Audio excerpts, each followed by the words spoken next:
Eli lays one hand. See? Branson's going to lay a hand on somebody, he gets that shit chopped off.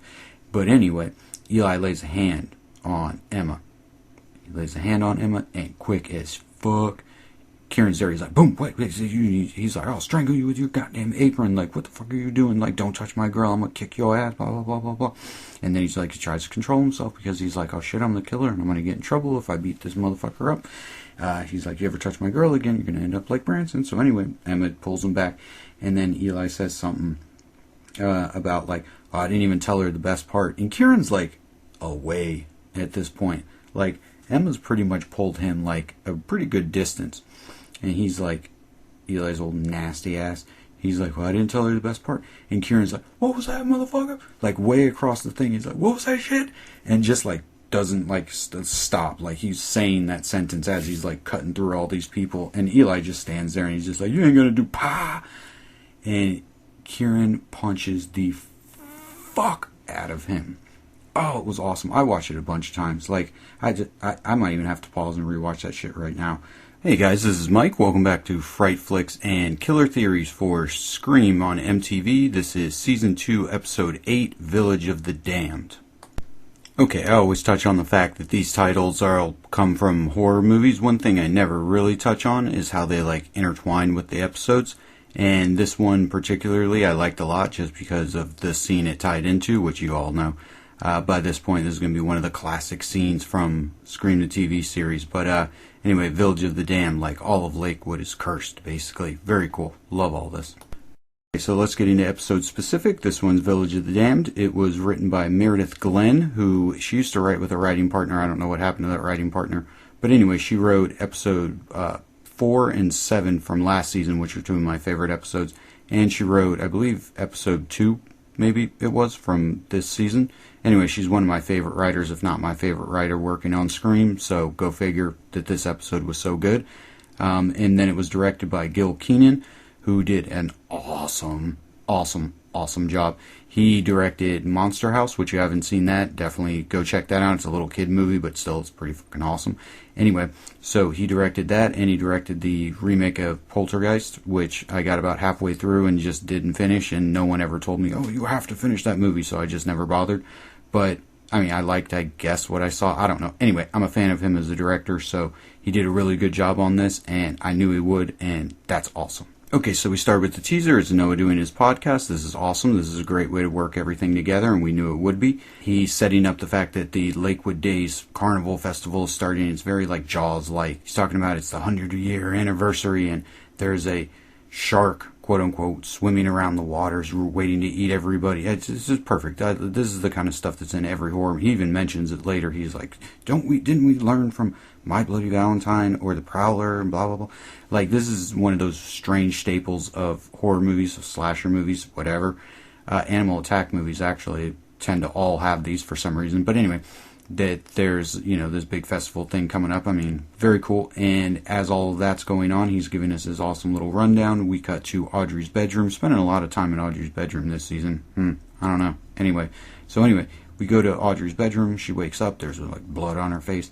She looks up and someone has like written 12 dead in blood over her on the ceiling. And then she looks up and in pure I Know What You Did Last Summer fashion on her mirror, it says, no one will ever forgive you. Like, I love this. I really love this. And there's a bit more of it in this episode, and it's starting to crop up here and there throughout the season that, I don't know, it's kind of like, not that you can totally identify with this killer stalker, but, it's pretty cool. Like, holding fucking people accountable for their sins, like, without overdoing it. Like, I think that's pretty cool. Okay, then we jump right into Noah and Audrey are talking about the 12 people dead, and they give a whole rundown of all the people that are dead. And what's important about this part is that Lang is not mentioned as one of the dead. One thing that I did want to point out about her specifically is there's this cool theory that some people have pointed out to me online that she could be like an undercover FBI agent. Now, I don't know if that's true, and I don't know if that makes really any kind of sense, but I do think it's pretty cool, and I would totally accept it. I'd just be like, yeah, sure, what the fuck, why not? Yep, Lang, but she did get her ass whooped, but she did kick shit out of him, and they probably teach you that in the academy, so I would totally buy that. Anyway, so then we move on to scene with Eli and Emma. And let me get this out of the way too. No one's really been like chastising me by any means about like, why don't you like Emma? But people have said it a lot. They're like, wow, you really don't like Emma. I have nothing against Emma. I hate fucking Eli, but I have nothing really against Emma. And this episode showed that Emma can be a good, or at least totally passable character, as long as she's just not being a bitch and like whining and complaining and just telling people that they don't trust her and then going and cheating on that same person. So as long as she's not doing that, so I have no problem with Emma. I like the actress. I like Emma as a character, whatever, kind of. But, she's tolerable and she's likable, and she was likable in this episode, so it was all good. Eli was still a creeper, but oh boy, oh, did Eli creeper ass get his comeuppance in this episode? Oh, great, perfect. Okay, then we cut to a scene with Gustavo, Zoe, Audrey, and Noah in physics class, and Gustavo's all talking about like, oh, it wasn't in the killer's style to just throw her ass down the stairs and then just leave her and be scared of some janitor. Gustavo knows what's going on. He's a fan of the killer. Like, I don't think he is the killer, but he's a fan of the killer. Like, he likes his work. And he's disappointed in the killer. He's just like, why did you throw her ass down the stairs and then not kill her? I don't know. He's bringing up stuff that I'm bringing up, so that's pretty cool. And then he makes some kind of thing like, well, Audrey, you were there. Blah, blah, blah. The big thing about this scene is, like, Zoe's in this episode a fuck lot. So, she's in this scene too. Just saying. Anyway, so then Mayor Maddox comes over to the PA. I don't know who let his ass, like, get a hold of the PA system, like, Jaws style. He's like, we'll still celebrate this festival. He doesn't sound anything like that, but, like, he's like, we'll still celebrate this festival, and blah, blah, blah. He's basically acting just like the mayor from Jaws. Then Noah gives the My Bloody Valentine and the Prowler shout out, which, if you haven't seen those two, definitely check those out. They're both, nice. For anybody asking, like, what's a good whodunit, slasher whodunit, it's My Bloody Valentine. Both the original and the remake are both equally cool. I actually think the remake's cooler, but that's only because it's like non-stop violent and titties and stuff like that, so you can't like complain. The original is a classic in the 80s, so hard to say which one I like better on that. And then the Prowler is fucking awesome. Anyway, both whodunits. Also, I would recommend, as far as a whodunit, All the Boys Love Mandy Lane. That's a good one too. Watch Monster House, My Bloody Valentine, both versions, and the Prowler. That's your homework for this weekend. You'll thank me, trust me. So they're all talking about this, that, the other, blah, blah, blah. Brooke shows up, yay. And she's all like, blah, blah, I have to give a speech, I hear. And she's just like adorable and, right off the bat. And she's like, I have to give this speech because my dad's upset because Eli's trashy mom burned down one of his houses or something like that. She doesn't actually say that. Do I have to point that out? She didn't actually say that. Anyway, we all know she didn't actually say that. So anyway, it cuts right from there, blah, blah, blah, to the sheriff gets all of Lang's stuff from her desk. Evidently, she's not dead. And he wasn't looking at, like, dead body images of her. He's just looking at, like, blood sprayed. Whatever. I guess cops do that. I mean, wasn't that what Dexter did? A blood spray analysis? Whatever. This guy's a jack of all trades. Anyway, so this lady comes in. She's like, I've got all of Lang's stuff, baby.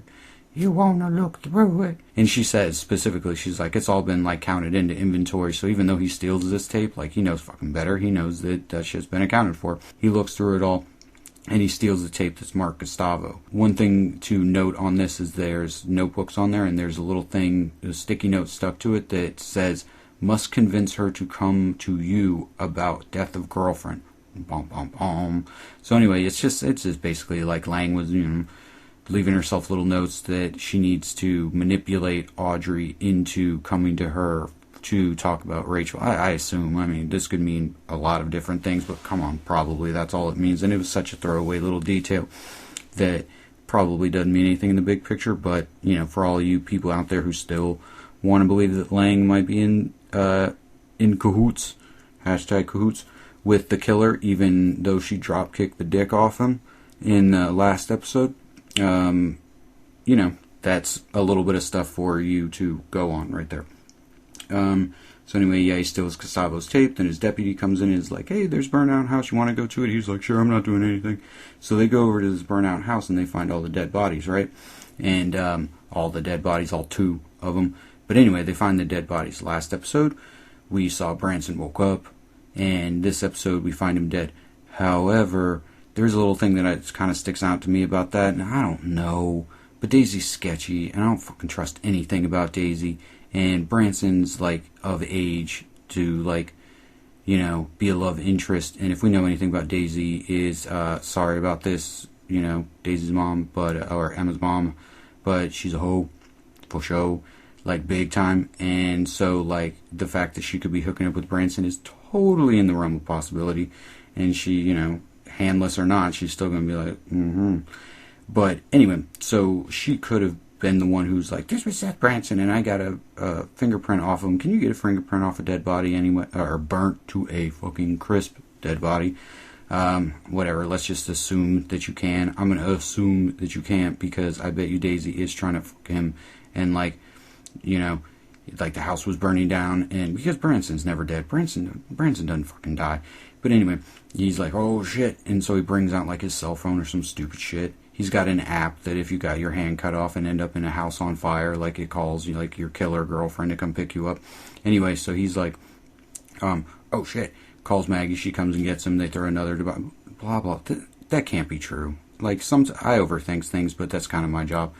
But anyway, so supposedly Branson's dead. We'll see about that, because when he walked in, the sheriff, and found him in the bathtub, and even though he was burnt to shit and back, white-ass teeth, burnt-ass body, I still expect him to sit up and be, oh God, help me please, oh God, I need a Band-Aid and some fucking aspirin, help, I need to have sex with more students, help me out please. But he didn't sit up, so unfortunately I guess Branson's dead. Womp womp. He was a big killer theory of mine, and I liked the actor, but I guess he had to go. It just kind of sucks. It's like, why keep him around last season? Why not just kill him off? Just keep him around in this season. But we did get the really cool Brooke scene, and I guess and that makes sense. That was half of Brooke's arc anyway. So then it cuts to Emma and Eli show up to the sheriff at the burnt out house. Blah blah blah. I'm just gonna skip over this. Nobody gives a shit. But one thing is, Emma's like, says to the sheriff, I'm done keeping secrets. Yeah, sure. Can I call bullshit on that? Like, we'll see about that. We'll see about that one, Emma.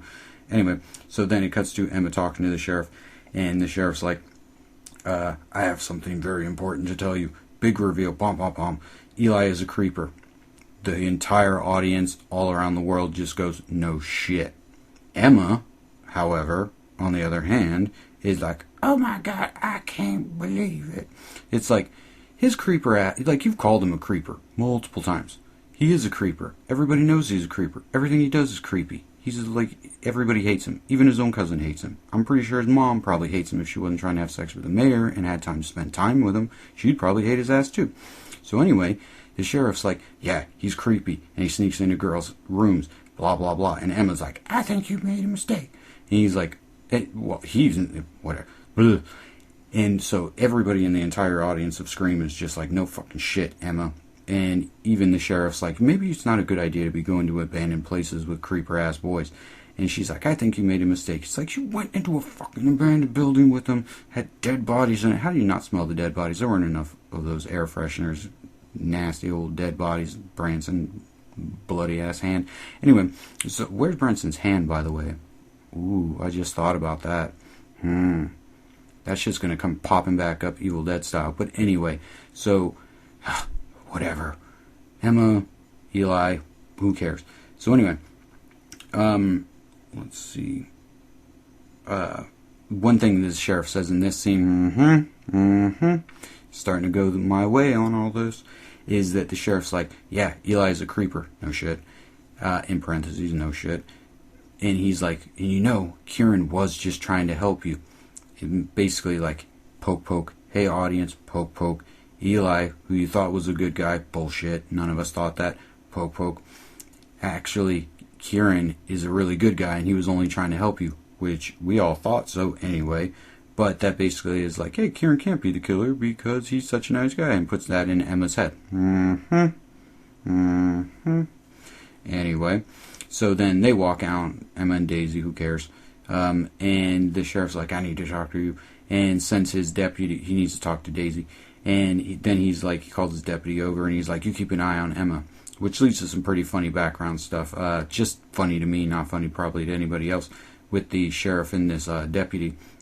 But anyway, then Emma and Emma and Eli, I'm just gonna pass by. Like, nobody gives a shit, like, at all about any of this anymore. Not even the writers do. Like, there's like 4 scenes with Noah, I'm so sorry, Noah, with Emma and Eli in this episode, and like they go by quick as shit, because even the writers are like, ugh, I don't want to have to write this like, what needs to be said, and just we get the fuck out of here. And then it's like, even so much to the point where there's like 4 scenes of the 2 of them having to be together in this episode, and one of them just ends with like Eli getting his mouth punched in. Thank the fucking Lord. But anyway, so this one, he's all like, I don't know, who even cares? He's just like, you want to go out to lunch and whatever. You gonna get a knuckle sandwich later. He don't need to eat. Walk, walk, walk, walk, walk, walk. So anyway, the sheriff and Daisy, they go in there talking, and like, it's classic. Like, thank God that the director and the actor and everything play this shit so straight, because it's silly as fuck. Anyway, he's like, Daisy, I need you back on the case. And it's like, oh God. It's like, this summer, Daisy is back on the case. But anyway, and he's like, hey, these pics of not chubby little baby Emma at the pig farm I showed you before, look at this, you know where I'm going with it. I'm like, no, I don't fucking know where you're going with it. Like, Daisy might know, but you need to tell us, motherfucker, because this is the most interesting thing that has to do with the whole Brandon Troy James thing that we've gotten this whole season, so please fucking elaborate. But he doesn't. He's just like, Daisy, help me find this monster. And she gives him a look that totally says, like, I don't want to fucking help. I don't want to help you. Either she's the killer, or more than likely, because it's Daisy, she had sex with whoever she thinks is the killer, or knows is the killer, and probably had an illegitimate baby with that person, and so she doesn't want to help anybody out ever, and she's probably lying to everybody about it. So, classic Daisy. Okay, so then cut to Brooke and Zoe in their little like prep school thing, and this is just a little thing that like, it just shows how long, like, it doesn't take long for you to like a character. Like, we see this teacher lady, like, this is like the second time we've seen her, and we see her for like 2 seconds in this episode, and I already like her. Like, she already has personality. Like, I think the problem with this being on MTV is they try and make people too attractive and stuff like that, but she had character, she was fun, and she's actually that 3 P's and blah blah blah. Like, I don't know, I just personally want to see more of her. I don't know why, but that's the thing about a good character, is just like her and the Beatrice lady. Like, I would watch a whole, well, that might be a bit strong to say totally the Beatrice lady. I would watch a whole show just like Beatrice, the lady who sells condoms. Like, I would watch that show. But team those 2 up and like have them solve murders. Oh, add Brock from the first season in there.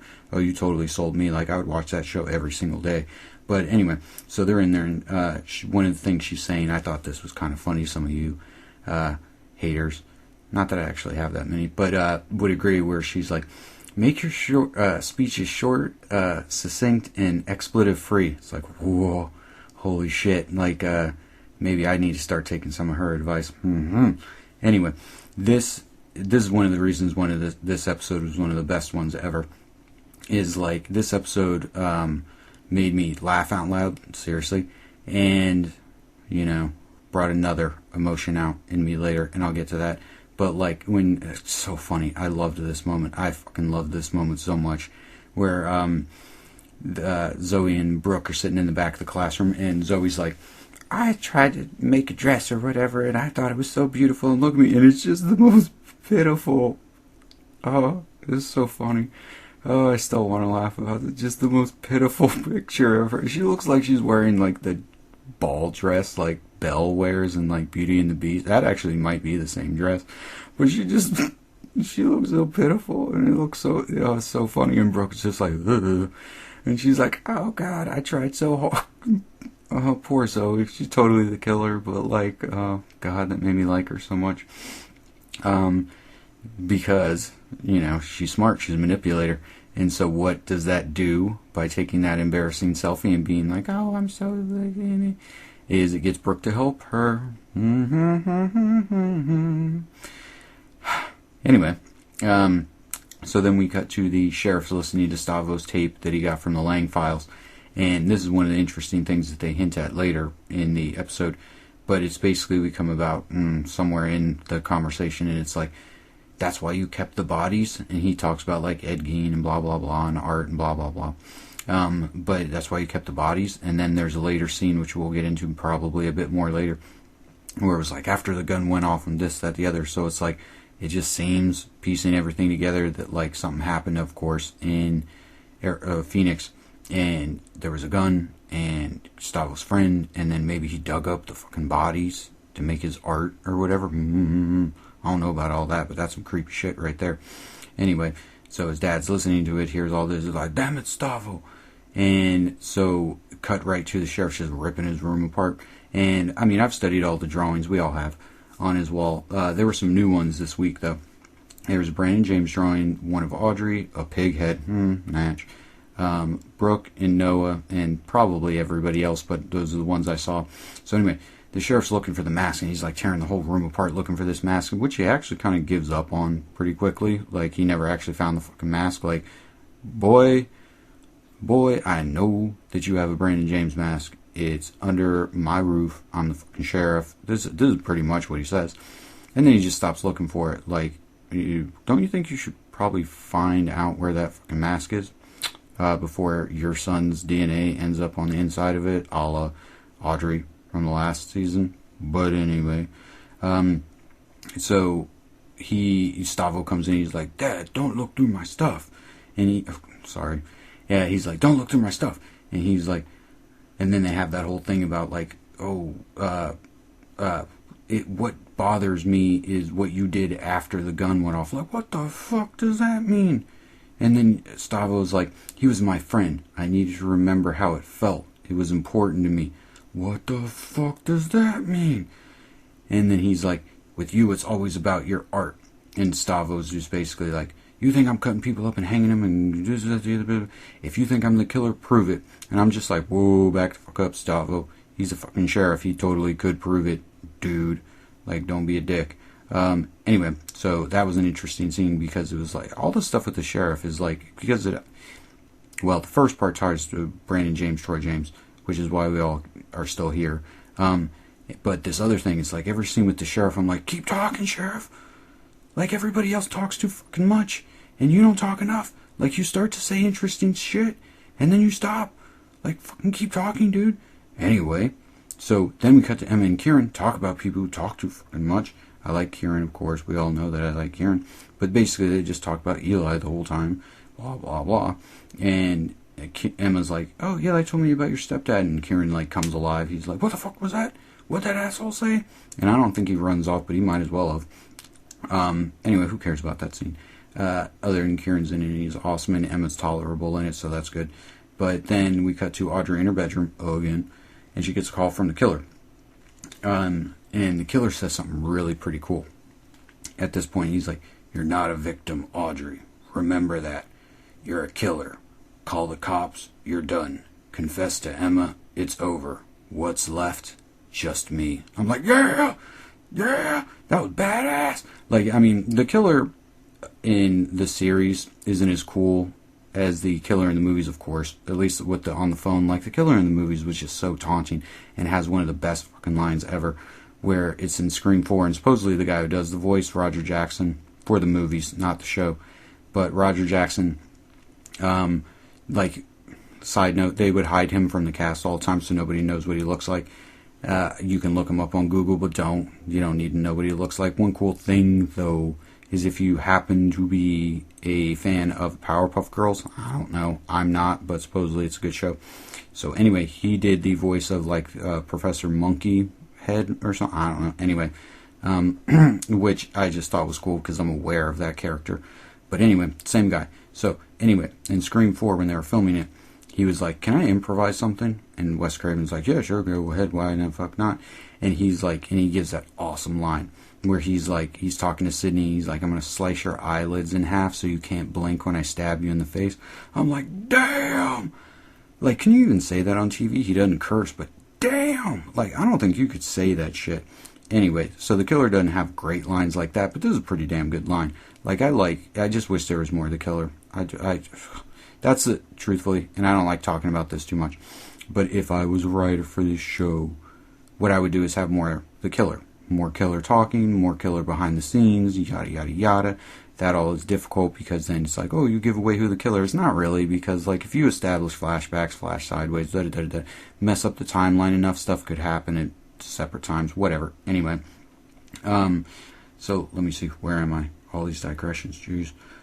Be succinct in your speeches. Anyway, so let's see. The killer. Yeah, that's what it is. The Audrey gets a video message, and the killer's in Emma's room while she's sleeping, like bloody knife and like waving her hair out of her way. And I'm just like, that's really creepy. That's really cool. And it's like the whole Eli sneaking into people's bedrooms thing. Wah, wah, wah. But anyway, I'm like, if it ends up being Daisy and Daisy's the killer, that's basically like Daisy's just like had too much wine one night and was like, hey, well, Emma's in the other room and I can like taunt her friends. So she just like had too much wine, put on black gloves, went and got her bloody knife and just was like, Emma, you stay asleep, baby. And just like started rubbing bloody knives on her and stuff. I don't know. I think that's darkly hilarious to me, that just like drunk Daisy, drunk dialing Audrey, she's just like, shh, Emma, go back to sleep. Anyway, I like to imagine that. So Audrey like wants to throw her phone. That was a nice little character moment, doesn't? And then she's like, Emma, meet me at the festival. She looks up to her roof. I'm sorry, but anyway, she looks up to her roof and there's blood fucking all over the roof still. Like, yeah, it doesn't say 12 dead anymore, but the blood's still all over her fucking roof. Like, if Audrey's a killer, she is not good at cleanup. Like, holy shit. Like, I don't know if that's just something silly or basically it's like, yeah, Audrey's not a good enough, like, cleanup person to be a killer. Because, like, can you just, how do you explain that? Like, the sheriff comes over, he's like, Audrey, Miss Jensen, what is all this blood on your roof? Like, what's she going to say? It's just like, oh, it was a crazy night, trust me. And we didn't even see her mirror. Maybe she didn't even clean the shit up off her mirror. But anyway. Okay, you're going to try and speed this up a little bit so I can get to the good stuff. So anyway, it's Emma and Audrey at the carnival, blah, blah, blah. They used to be friends when they were little. And it's Brooke and Zoe backstage, which this is a really good scene. Like, I like this a lot, especially because it's like, I don't know, it's whatever, come right out and say it, hiding it for a while. So it's just like, yeah, big fan of Brooke, especially that black dress. I like just seeing her in it. I'm like, hey, Brooke, what's your name, girl? But anyway, what's cool is then Zoe, because she sees her in that awesome black dress, proceeds to get her drunk. Anyway, and she has a pink flask. I thought that was kind of cool. And there's this whole twirling thing, and it's like, twirling even when it sucks. Like, simple little line, silly, but still, I liked it. And then, like, Zoe leaves to go get on stage, leaves drunk-ass Brooke with the pink flask, drinking God knows what it is out of there, probably really expensive tequila? You think? Maybe. I don't know. So anyway, she's like, oh, I didn't have din din tonight. Like, she's just so adorable. Like, I love Brooke, my God. Anyway, and well, yeah, we'll get to Brooke a little bit later. So anyway, Noah enters and he's wearing like a bow tie and he's carrying like this cotton candy flowers. I'm like, dude, if they ever need another like person to play fucking Pee Wee Herman, like young Pee Wee Herman, they need to call this guy. He still looked like a pimp though. Like, I've never seen anybody pull off a bow tie and cotton candy flowers before and look like that much of a pimp. But anyway, and then Stavo comes in, talks to Brooke, and kind of gives her, you could say, the idea of like turning against the town, blah blah blah. But anyway, not really much there. Plus, it's just like, Stavo, back the fuck up, bro. That's my girl. I'm joking. Anyway, so then this leads us to the best scene fucking ever, which is Kieran whooping that ass. Whooping that ass, whooping that ass. Oh my God, I watched this over and over. Like, basically the setup, if you need to know, the setup to this is that Emma and blah, blah, blah. Emma's talking with Audrey, Kieran, that Eli comes up, he's being a creeper, go figure. You see Kieran watching from, like, through the crowd. They're at the carnival, watching him through the crowd. Anyway, so at one point he's talking this, that, the other, and Kieran's just watching, like Kieran always does. Kieran's cool. Kieran steps back. Kieran controls his shit. Anyway, which leads to something, and I'll talk about that in 1 second. Fuck it, I'll talk about it now. Is that, no, oh shit, should I talk about it now? Okay, here's the whole thing. Is that, why does Kieran always let this shit go? Kieran ain't having none of this Eli stuff. We all know this, right? Okay, so here's the thing. Is he never does anything because he doesn't want to put himself on any kind of radar. There are cops all the fuck around this place. So when he finally loses his shit and punches the absolute ass off of Eli, thank God, then he's like, oh shit, well, what am I going to do? So he has to pull his whole elaborate ruse, but we'll get to that part later. So anyway, Eli's steady talking to Emma. Kieran doesn't do anything. Eli lays a hand, one hand. See, Branson's going to lay a hand on somebody, he gets that shit chopped off. But anyway, Eli lays a hand on Emma. He lays a hand on Emma, and quick as fuck, Kieran's there. He's like, boom, wait. He's like, I'll strangle you with your goddamn apron. Like, what the fuck are you doing? Like, don't touch my girl. I'm going to kick your ass, blah, blah, blah, blah, blah. And then he's like, he tries to control himself because he's like, oh shit, I'm the killer and I'm going to get in trouble if I beat this motherfucker up. He's like, you ever touch my girl again, you're going to end up like Branson. So anyway, Emma pulls him back. And then Eli says something about like, oh, I didn't even tell her the best part. And Kieran's like away at this point. Like, Emma's pretty much pulled him like a pretty good distance. And he's like, Eli's old nasty ass. He's like, well, I didn't tell her the best part. And Kieran's like, what was that, motherfucker? Like, way across the thing. He's like, what was that shit? And just like, doesn't like stop. Like, he's saying that sentence as he's like cutting through all these people. And Eli just stands there and he's just like, you ain't gonna do pa. And Kieran punches the fuck out of him. Oh, it was awesome. I watched it a bunch of times. Like, I might even have to pause and rewatch that shit right now. But anyway, like, I watched it in slow motion. I took screenshots. Like, this is my favorite thing. And I was like, whoop his ass more, please. Like, I think he hits him 4 times. I'm like, no, hit him 8 times, 16 times, whatever. Just beat that ass, beat that ass, beat that ass, beat that ass. But anyway, he does a pretty good job. Eli actually jumps up a little too quickly from it, but his mouth and teeth are fucked. So that's good. Maybe he won't be able to talk so fucking much anymore. One thing was, like, he says, what Eli said was, I didn't even tell her the best part. Now, that could be what Kieran talks about with her later at the ambulance. That's what they want you to believe. That's what they want you to believe. That he was in the car. Like, who the fuck cares about that? Like, I mean, I get it. Like, that's, you know, a development that we didn't see coming, that he was in the actual car. But I don't believe that. And so, it's like, what was he about to say? Like, I mean, I'm totally glad that he whooped Eli's ass. I would have whooped his ass a little much longer. I'm a pacifist, but I still would have stomped his little goalie-locking ass a long time ago. But anyway, he's like, that's why he runs back across all that, like, distance, you know, and whoops his ass, because he was like, what was he about to say in front of all these people? Okay, and this brings me to the whole thing. This is probably Eli's whole way of working into this. And this is why he's set up as quote-unquote crazy. Because he knows something about Kieran. He's not telling. We still don't know why Kieran was in jail. Why he was arrested, right? Okay, anyway. So he really knows some shit about Kieran. Kieran is terrified that Eli's going to tell. He's trying his damnedest to keep her away from... Well, actually, he's not trying that hard to keep the two of them apart. But anyway, so... he's really like paranoid about it, and it's maybe more than the whole boyfriend-girlfriend thing. So anyway, we set up Eli as crazy, and he keeps telling everybody, oh, he's crazy, and you don't believe him, and he sucks, and blah, blah, blah, and I agree with him. Anyway, so here's the whole thing, is he knows something, and the very, like, the second scene that him and, the very first scene that him and Emma ever meet, Eli and Emma, that is, he's all like weird and creepy to her, go figure. And then the second scene, she's like, why don't you just tell me who you were? And he's like, oh, it's more fun to be this way and just like weird. And that's their way of backtracking this whole thing, because it's like, if he likes Emma and he knows this big secret about Kieran, that he was like killing dogs when they were younger or some crazy shit, you'd be like, why didn't he just tell Emma? And that's because they've set him up to be so crazy that he thinks it's more fun to just not tell her. Boom! Busted! Killer busted!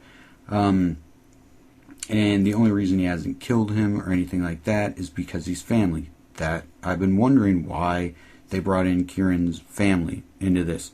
Because they needed this character role to be filled. Like the whole Will Kieran thing, but in reverse. And so they were like, well, how do we pull this off and not have Kieran just kill the fucking absolute shit out of this guy? It's like, make him family. Boom. Makes too much sense. Okay, this all brings us to, like, the best, one of the, again, like, best scenes of this entire series, let alone this episode. This episode had, like, 3 great fucking moments. And, like, this is one of them, like, Zoe grabs Noah and takes him into a photo booth and basically just tries to, like, butt fuck him, like, right there in the photo booth. I'm like, I want a copy of them photos.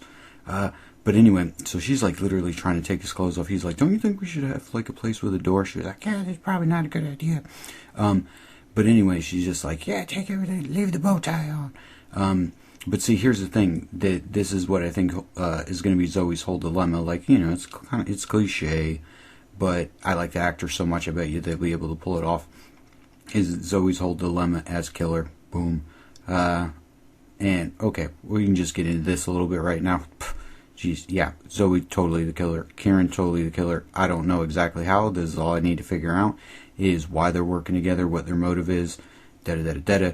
They all have, like, their separate motives, this, that, the other. But why are they working together? How does this all work together? But these two are totally a fucking killer team. And anyway, so her whole dilemma is going to be, like, she was supposed to get close to everybody, right? Of course. And so she has to get close to Noah, and that's why she's not actually putting out, because she's conflicted. Because she's supposed to be staying, like, or maybe she's like a lesbian. I don't know. Anyway, again, these are just the details that I have to figure out. So she's getting all close to Noah, and that's going to be her whole thing, is she's like, I wasn't supposed to actually get that close. You weren't supposed to start actually caring about Noah. But, I mean, go figure that's going to happen, because Noah's fucking awesome. Like, you spend more than 10 minutes with him, and, like, you be wanting to take that bow tie off him, too. But anyway, that's if you're a girl, of course. So anyway, and the other thing is those pictures that were being taken in the thing, they're going to show up later. So anyway, we cut to Audrey and Emma. They're talking about the whole Kieran thing, and Emma's like, I've never seen Kieran like that before. Really? Come on. Like, maybe you haven't actually seen him whoop somebody's ass before, but he's always carrying around a gun, and he's always shooting at shit. You had to know that was in him. And she's like, I don't think I should tell anybody this, but the sheriff told me that Eli breaks into bedrooms, and, you know, Audrey's bedroom keeps getting broken into, so she's like, holy shit, I need to tell you something.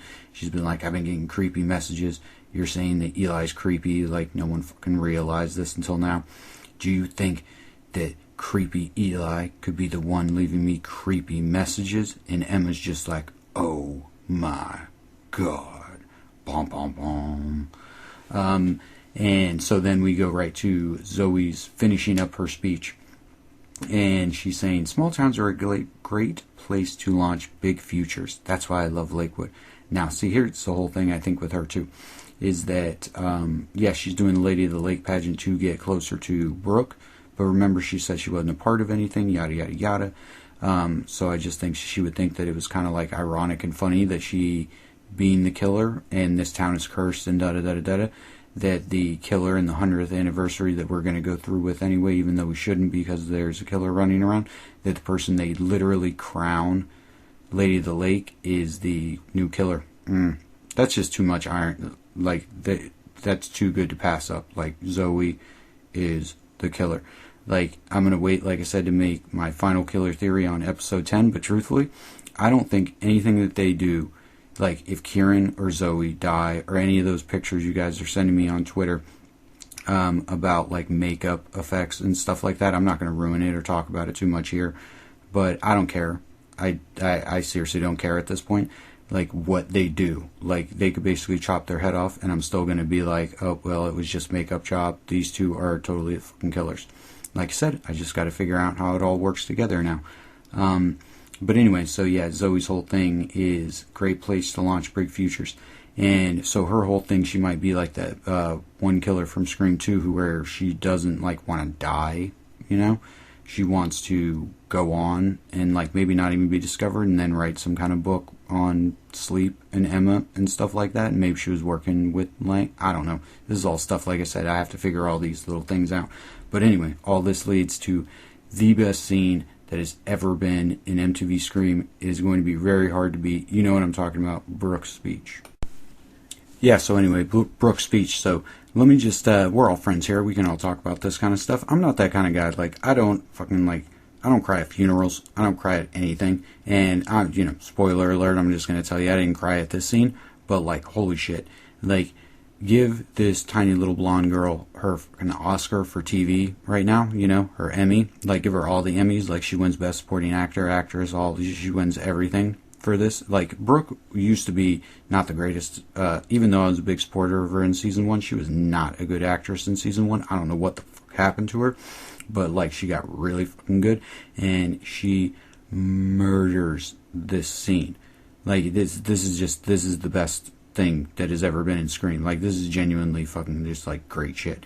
But, anyway, like I was saying, we're all friends here. I don't really cry at shit, but that shit, like, fucking, like, got me. Like I said, I don't fucking cry at funerals. I don't cry at shit like that. But, like, in, like, Harry Potter, the last one, where she's like, I'll go with you into the woods. Like, I was in the middle of the theater, all my friends, all just like, Aah! And, like, this speech, like I said, didn't get that out of me, but damn close. She's just so fucking good, because she starts out and she's all drunk and shit like that, and she's so funny, and she's so awesome. She goes through, seriously, like, every single fucking emotion in this scene, and she is great. She's all like I said, she's all drunk, and it's funny, and it's all good, and then she's like, Lakewood is cursed, and starts getting, like, angry, and she's like, Jake should be here, and da-da-da, and then she just, like, brings the fucking pain, acting-wise. And she says some shit, let's see if I get fucked up here, where she's like, I can't even believe they put this in the show. This is, like, way too fucking good for this show. And you know how much I like this show, but she's like, she's just doing her fucking thing, like, just going fucking off on the town, as Noah calls it later, reading the entire town the riot act. And so she's doing her whole thing, and then she goes on this segue that's just fucking heartbreaking, where she's like, I almost died, and you know what I saw? Nothing. No white light, just big black nothingness. That's where Jake is now, instead of up here with me where he belongs. Like, I'm like, damn, show. Like, you didn't fucking tell me. Like, she came stumbling out onto the stage, and I'm all like, ha, ha, ha, ha. And Zoe and Noah are all fucking in some photo booth. I'm like, ha, ha, ha, ha. And then drop that shit on me. I'm like, like, oh, I get a little verklempt over here. I'm like, oh God, someone give me some tissues. This is why my buddies don't watch this fucking show with me. Like, they make fun of me for liking this show as much as I do, but I don't give a shit. And, like, this is why no one watches it with me. Can you imagine my buddies, like, decide to watch this episode with me? And, like, I'm like, ha, ha, ha, this is funny, ah, and they're, they don't know anybody, so they're like, that's not that funny. I'm like, this is fucking funny. And, this scene comes up, and I'm just sitting there with my buddies, like, just total fucking bitch mode. But, like, anyway, so she's amazing, she's awesome, and if, like, the show didn't know it, and the actress didn't know it, like, she literally, after she does all this, she drops the fucking mic. Like, the actress is like, fuck y'all motherfuckers, like, I'm going to win Oscars and shit, and live on boats, and, like, a bikini in the islands for the rest of my life. Like, she just won, like, she's the first person to ever win an Oscar for, like, not being in a movie, but, like, TV. And, like I said, she just, like, she finishes this fucking speech, and she just, like, drops the mic, walks right the fuck off the stage, and it was just like, boom, right there. That moment, like, a star is fucking born. Like, this chick is awesome. Now, anyway, so, moving on from that whole mess, then we actually get the Daisy and the sheriff scene, where we found out Branson was dead, and blah, blah, blah, and she got a match for the finger, which I don't think you can actually do, but Daisy was probably, like, fucking him or something, and, anyway, so then she leaves, the sheriff looks at a drawing that his son made, which is Branson all tied up. Now, Brooke may have told him that. We may have even heard Brooke tell him that, but we can assume that Brooke told him that. Plus, the killer who broke in and ironed his hand was, had boobs. And you can say what you will about Gustavo, but one thing he doesn't have is boobs. So, I don't really know what to say about that. Anyway, so then we cut to everybody after Brooke's speech, and the mayor even comes in, and the mayor's like, what the hell did you just do? And blah, blah. She's like, I spoke the truth.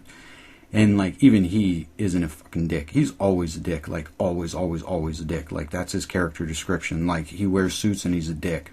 and like gets trashy women to like burn houses down. Like that's all he does. And like even in this scene, he's just like, how could you? Like anybody who's like been a Brooke hater, and I don't know many of them because people know not to fucking talk shit about Brooke around me.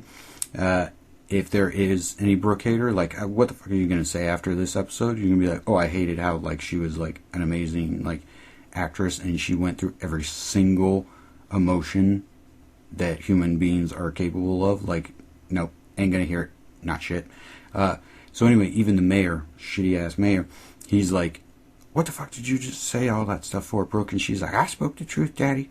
And he's like, and he just totally goes sweet for like the first time ever. He's like, oh baby, come here, I'm going to take you home and I'm going to feed you M&Ms and stuff like that until you feel better.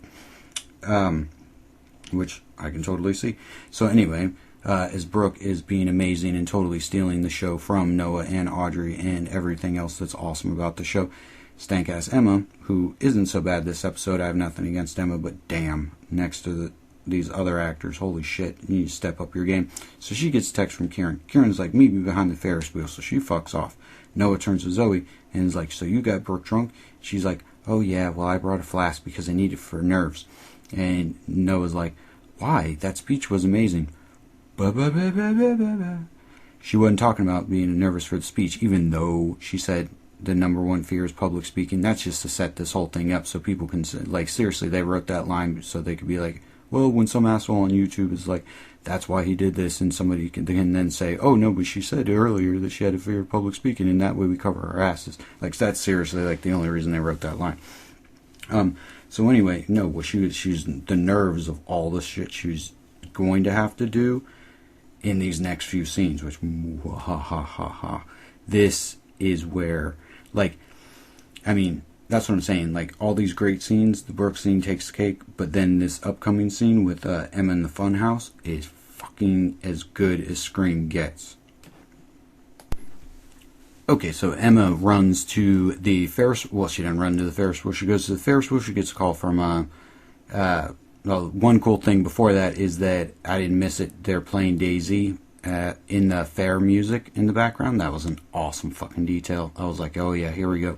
And another thing is, like, the black deputy is just, like, following her around, and, like, he's not doing a good job at all, because, like, I spotted him, like, over and over, and he's just like, well, shit, and, like, trying to terrible fucking tail. But anyway, so she gets the call from Kieran, and it's actually the killer. And so, like, Kieran basically sends her, like, puts duct tape on his mouth and takes a selfie of himself and pretends to be tied up, and he's just like, oh, I hope this works. I hope she doesn't realize that I'm just taping myself. So anyway, he sends that to her. And so she rushes, like, into the fun house, of course. She, like, literally has to run past, like, technically, like, a shitload of cops. Like, she has to push through cops, basically, to get to the fun house. Like, she couldn't have just been like, hey, dude, follow me real quick. To any of them. But thank God the one guy's tailing her. Anyway, so she runs into this fun house. And this is, like, where this director gets to shine. Like, this episode was already, like, one of the best ones, if not the best one yet. But, like, this is where this guy, Monster House, and all this, you know, Poltergeist really gets to shine. This is fucking awesome.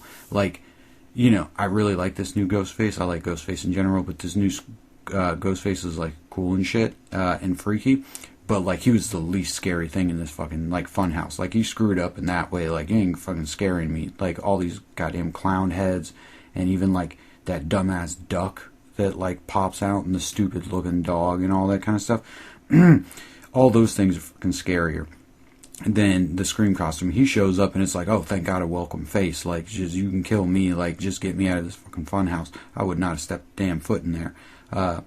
Anyway, so, like, that's a little side note, actually, about horror. This is the whole thing. I'll get through this quick. Is that, like, that's what I think makes the best horror. It's like, you take stuff that isn't inherently scary. Not that clowns aren't fucking scary, and huge clown heads that shoot fucking steam out at you when you try and walk by them. Fuck that. 2 seconds. Nope. But like that stupid ass duck and all those other animals, like, those aren't scary. You see those in daylight, you'll be fine. Put them in some green light, you know, a little Dutch angle, as Noah said in, like, episode 2. And all of a sudden they're fucking awesome. And then they're creepier than any, like, scary, quote-unquote, looking thing. Anyway, that's what I like about horror. So this guy is awesome. It's just nothing but, like, green lights, and like I think it was in the hall of the Mountain King is like playing, but like carnival, and there's all these creepy ass laughs, which I don't know, I might be overthinking this, but there's a guy laugh that's going on and a girl laugh that's going on. I don't know, could be nothing, could be everything. That's Kieran, not literally, but you know, representative of Kieran and Zoe, just laughing at her the whole time. So anyway, she's walking around looking for Kieran, can't fucking find him anywhere, go figure. Black deputy walks in and he's just like, fuck this shit, and like, he doesn't walk out, but he should have. He's just like, I don't like fucking clowns. So he goes into the hall of mirrors, and the shit's all creepy and cool and awesome, and like, the killer, who has boobs, by the way, kicks him through like, one of the mirrors, and it's awesome. Let's see. Oh, anyway, so Emma's looking around, she finally finds the deputy. The deputy's all like crashed down. I don't think he's dead. The killer didn't kill him. But anyway, especially because the killer has boobs, which means that was Zoe, which Zoe probably isn't totally up for killing somebody. She'll iron his hand off, sure, but I don't think she's going to kill anybody just yet. You leave all that to Kieran. That's why he's the one throwing people up and down the stairs and stabbing the absolute fuck out of Eddie with the, like, that was one of the things, is like Kieran punching the shit out of Eli was with the same brutal force and everything of the killer punching what's his name, Eddie, in the neck with the corkscrew. Anyway, the killer like sneaks up, and actually this wasn't this is where it gets fuzzy, is like, this wasn't the killer trying to be the killer, because you hear like Kieran underneath like already muffled and everything. But anyway, the killer / Kieran / the killer shows up, and basically like Emma's just looking at him, and the killer's like, what the fuck you gonna do, Emma? Like, oh, I see you got that gun, that don't mean shit. And she shoots, and it's of course a mirror, but the killer's like, oh fuck this. And then like Kieran, because he was already mumbling, so he already had the duct tape. Very smart, because like I said, everyone saw him beat up Eli earlier, so he's like, oh shit, I have to do something really elaborate at this point. So, simple as hell. Like, that's actually really smart, because we've seen that in every fucking horror, every serial killer movie, half of them at least, that the mask gets taken off and somebody's like been gagged underneath the mask. So you're the killer, you're running around, you're completely surrounded by everybody, you just take duct tape, put it on your fucking mouth, take duct tape, wrap your hand around the knife, and then just run out in the middle of everybody, and then you totally, like, everyone fucking just straight up lets you go. Lets you walk the fuck away after that. Like, they don't do shit. They don't question him, they don't do anything. Like, he comes busting out of the place, which was so badass. Like, that was so awesome. They pulled the mask off him. It's like, pull the mask off, see that it's Kieran. The only thing is he's got duct tape, and he's got, like, tears in his eyes and shit. So you take the duct tape off, you take the mask and all this stuff off, and then you just like let him go sit on an ambulance. Like, you don't do shit to him. It's like, oh, he had duct tape on his mouth. That means he's not the killer. So anyway, fucking brilliant scheme. Kieran knows his shit, I'm telling you. He's been up to this kind of thing for a while. Maybe not. But anyway, so he's at the car. Emma comes over. He tries to tell her that he was in the car, blah, blah, blah. He's like, I hate Eli because anything good, Eli tries to take it away, and you're the best thing that I've ever had, blah, blah, blah. That's why I don't think the killer's really trying to hurt Emma this season, because he could have killed her when she was in the hotel and he was in the bathroom. Then it's Zoe and Noah. She's hanging up her costume. Waka waka. Anyway, now totally dressed all in black too, by the way. And she's like, how's Kieran? Sketchy eyes. And Noah's like, oh, congratulations about the pageant and that you won. You went after something and you got it. Get it? Anyway, and he literally puts the crown on her head, thus saying the whole thing I was saying earlier, that the Lady of the Lake pageant, that they shouldn't be celebrating, they gave the highest honor to the fucking killer. Like, they're not going to be able to pass that up. I don't care. And in the next few episodes, when she dies or some shit, and everyone's going to be like, ha ha ha, you totally said that Zoe was the killer and now she's dead.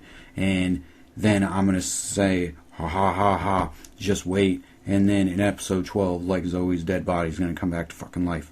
Like, I don't care what they do. That shit's happening. So anyway. Anyway, we get further proof because then it's Zoe and Noah, and they go back to his house, and they're about to start fucking again. And then Amanda, where the hell did that come from?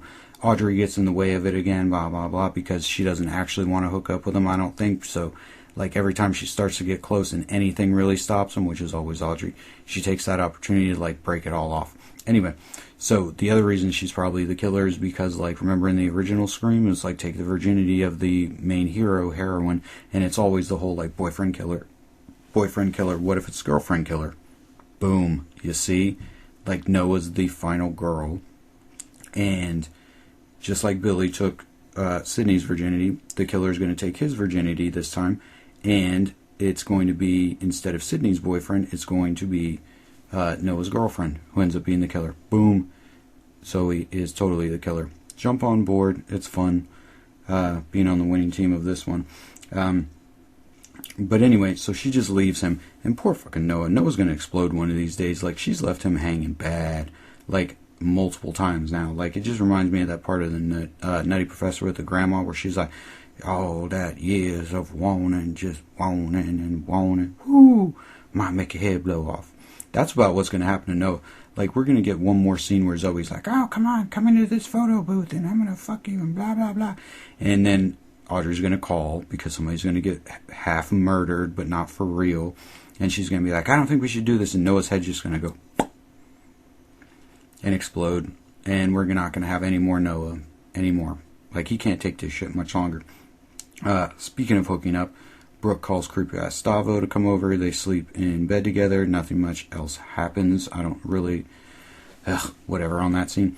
Then somebody uploads Audrey's audio file, sends it to Emma. Now, we all assume that that's Zoe because Zoe has it, although we never see Zoe do it. Why not bother, since we all know that Zoe has it, and we all suspect that it's Zoe? Why not show her doing that? Because it's probably not Zoe who did it. It's probably Noah or somebody else. I don't know who else would have access to it, but I bet you it was Noah. He's pissed off. He's like, you keep cock-blocking me, so I'm going to just send Emma this thing. Boom. So we'll find that out in the next episode. So anyway, let me wrap this up because I'm coming up on a fucking hour. Love this episode. I can't imagine the bowling alley episode is better than this one. I have to go back and watch it, but this had way too many good scenes. Love this episode. This is arguably the very fucking best episode of this series yet. So hopefully they keep it up, and I will see you next week for review of whatever is coming up. I think it's The Orphanage, directed by Lee Janik. I'm so excited about seeing her come back. But there's something else I wanted to. Oh yeah. So anyway, my final killer theory for this episode is Zoe and Kieran. Duh. Anyway, so I'll see you next week. Later on, guys. On guys. On guys. On guys. On guys. On guys.